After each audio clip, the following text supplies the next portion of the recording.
and 4 trainees who have since founded their own companies.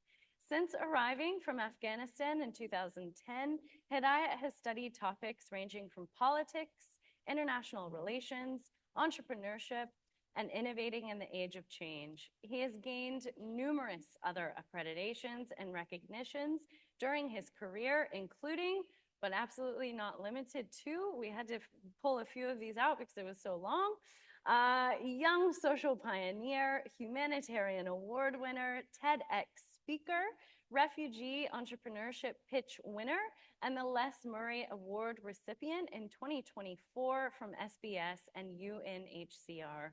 He also manages a refugee soccer team to help young refugees feel belonging and overcome trauma.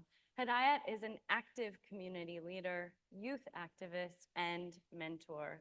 Welcome, Hedayat.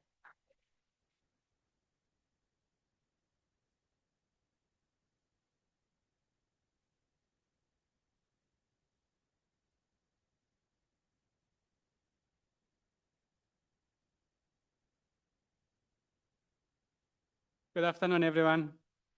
It is truly an honor to stand here today and share my journey with you. I want to begin by expressing my deepest gratitude to the social trader and the inspiring group of individuals who make this conference possible. I'm truly excited to be a part of this event. Today, I want to share my journey to Australia and why I'm working in the social enterprise sector, and the impact of social trader support in my social enterprise. My story begins in a small war-torn village in Afghanistan. In 2006, my father was kidnapped by the Taliban, and we never saw him again. An event that shocked my family to its core. Then, in 2009, our village was subjected to a brutal attack by the same group. I can still vividly remember the warm summer day when the conflict erupted between the Taliban and the villagers. As chaos engulfed our communities, my mother urged me to leave, fearing for my safety. You have to escape this place, my son, she begged. They won't leave you alone. They will do to you what they did to your father. I cannot bear to lose you in this conflict. So, at the age of 17, I fled everything I know, my families, friends, and home, and embarked on a journey filled with uncertainty. I left Afghanistan with nothing but hope.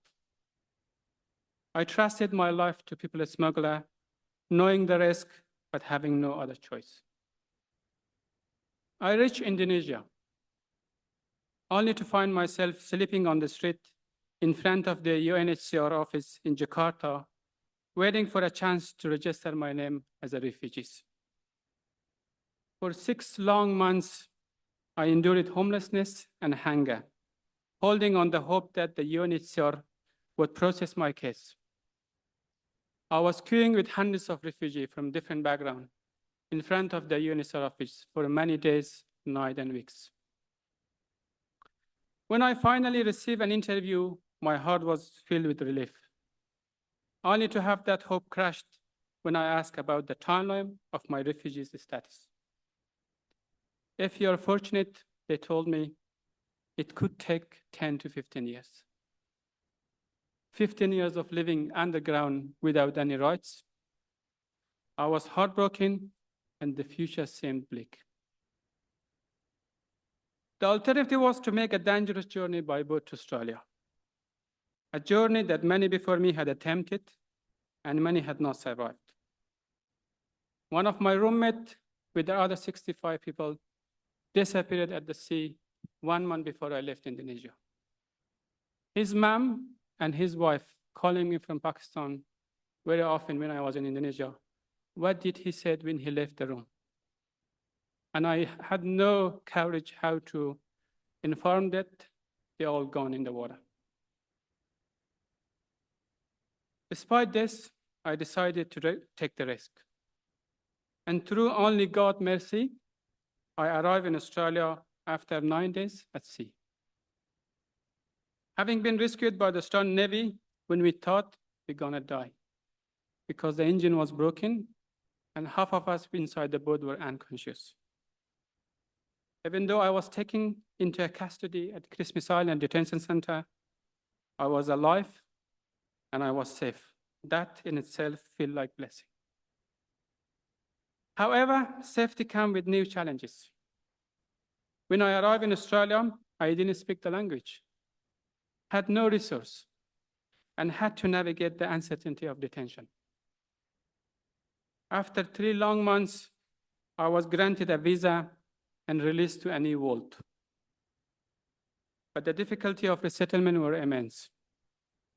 Australia was a place of opportunities, but without English, I faced daily struggles. I took on laboring jobs, often working long hours for low wages in exploitative conditions, just like many refugees who arrive in these countries.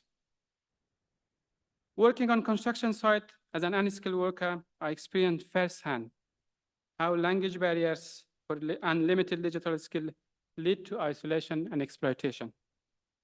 It was this exploitation that sparked the idea for what would later become my social enterprise, community construction. The Australian construction industry is one of the largest, and many refugees come with experience in this field.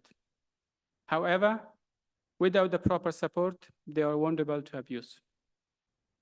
I saw an opportunity to create a bridge between refugees and the Australian workforce. But first, I had to invest in myself. I focused on education.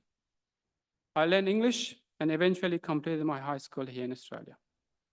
It was a difficult road, but I persevered, going to earn my bachelor and honors degree in politics and international relations. My formal education gave me a strong foundation, but it was my experience as a refugee that pushed me to think about how I could change the system for others. In January 2017, I had a life-changing conversation with one of my coworkers, Hussein. On a hot day at the construction site, he shared his frustration about the lack of safe and fair work opportunities for refugees, asking me, "You are one of us. You can speak English.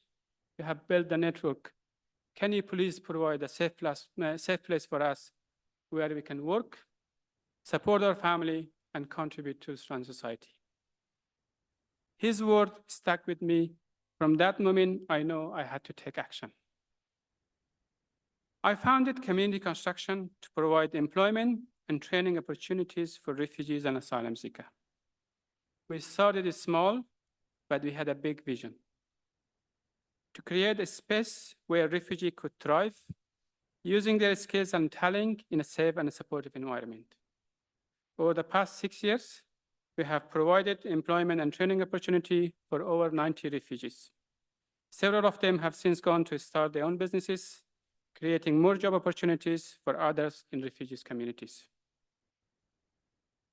Despite our success, we face challenges in scaling our social enterprise to support more refugees, especially given the high demand from our community due to Australia's high cost of living. In 2023, community construction, along with 3 other social enterprises, was selected to partake in the supplier development program led by Social Trader and Merwak. This program has been incredibly successful.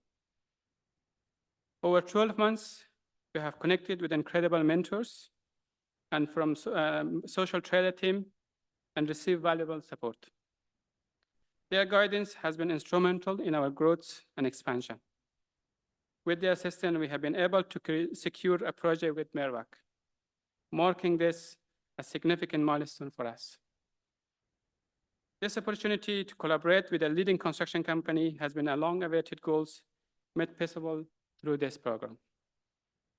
The Social Trader generously connects us with their members and partners, promoting community construction across industry. Through this support, we have secured multiple projects in partnership. In the last 2 years, construction industry has faced difficult times due to high inflation and labor shortage, leading to collapse of over 2,000 construction companies. Despite these significant challenges, community construction continues to support our community and positively impacts people's life. Thanks to the Secretary, we deeply appreciate your support and work. Thank you for championing our cause. Thanks a lot.